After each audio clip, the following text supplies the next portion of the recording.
Kami dari kelompok 5 akan menjelaskan tentang gagasan humanisasi ilmu-ilmu keislaman dalam mata kuliah Falsafah Kesatuan Ilmu. Humanisasi menurut KBBI berarti pengembangan rasa kemanusiaan, sedangkan ilmu menurut KBBI berarti pengetahuan tentang suatu benda yang disusun secara sistematis dengan menggunakan metode tertentu yang dapat digunakan untuk menerangkan gejala-gejala tertentu di bidang tersebut.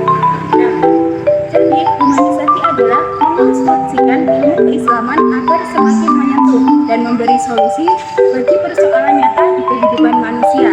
Muslim yang disebut pertama fokusnya pada modern. Nah, sedangkan para intelektual yang disebut terakhir fokusnya pada ilmu-ilmu keislaman. Nah, ilmu keislaman masih bersifat teosentris dan melangit sehingga kurang responsif terhadap perkembangan zaman. Namun pemikiran yang disebut Amin Abdullah sebagai eksponen yang melakukan gerakan humanisasi ilmu keislaman tersebut adalah nama pemikir Islam kontemporer yang cara pemikirannya berbeda dengan pemikiran kaum modern. Ada beberapa tokoh pemikir Islam kontemporer yang pemikirannya berbeda dengan tokoh yang lain. Contohnya saja pandangan atau pemikiran Hanafi yang menunjukkan perhatiannya atas hilangnya wawancara kemanusiaan dalam studi Islam yang menjadi basis lahirnya segregasi kemanusiaan dalam dunia Islam dan kajian tersebut terlihat dalam pembedaan beda. Yang pertama yaitu ada atau tradisi dan reformasi, sikap terhadap bangsa barat, dan oksidentalisme atau sikap terhadap realitas. Dari uraian di atas dapat kita simpulkan kesamaan antara tiga intelektual, yakni tawaran metodologi ilmu-ilmu keislaman yang baru merupakan hasil dari dialog dengan ilmu sosial.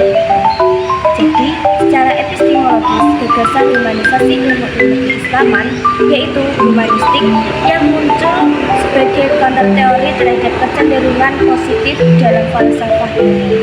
Itulah sebabnya Amir Abdullah memasukkan para intelek muslim eksponen gerakan humanisasi ilmu-ilmu keislaman dari segi pendekatan yang digunakan dalam era positivisme.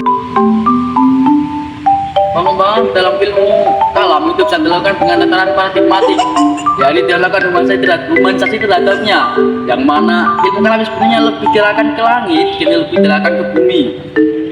Pada bagian berikut ini akan dibahas tentang humanisasi pengembangan ilmu kalam, baik menyangkut dimensi ontologis, epistemologis maupun aksiologisnya.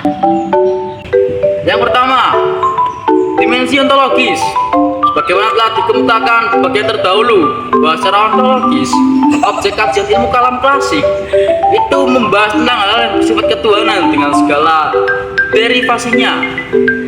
Wajar apabila kemudian ilmu klasik diorientasikan ke langit dan bersifat transdental spekulatif. Lalu usaha untuk mengatakan pergeseran orientasi ini dalam berwaktu terakhir marak di kalangan intelektual muslim dengan munculnya berbagai istilah baru, misalnya teologi pembar, beberapa bangunan, teologi perdamaian, teologi transformatif, dan tauhid sosial. Yang kedua, dimensi epistemologis. Sebagai bagian dari ilmu-ilmu keislaman, ilmu kalam secara epistemologis jelas berdasarkan sumber pengetahuan pada wahyu. Dengan demikian maka ada sintesis antara dimensi normatif metafisik dengan historis empiris, tidak lagi bersifat dikotomis. Al-Quran sendiri selalu melibatkan ruang dan waktu. Kalau begitu halnya maka sebenarnya Al-Quran sangat syarat dengan muatan historis, sebanyak muatan normativitasnya. Yang ketiga, dimensi aksiologis. Nah, sejalan dengan pengembangan dalam dimensi ontologis dan epistemologisnya, maka pengembangan ilmu kalam dalam dimensi aksiologis menekankan perlunya saling meresapi dan saling memberi pengaruh antar ilmu kalam itu sendiri dengan konteks.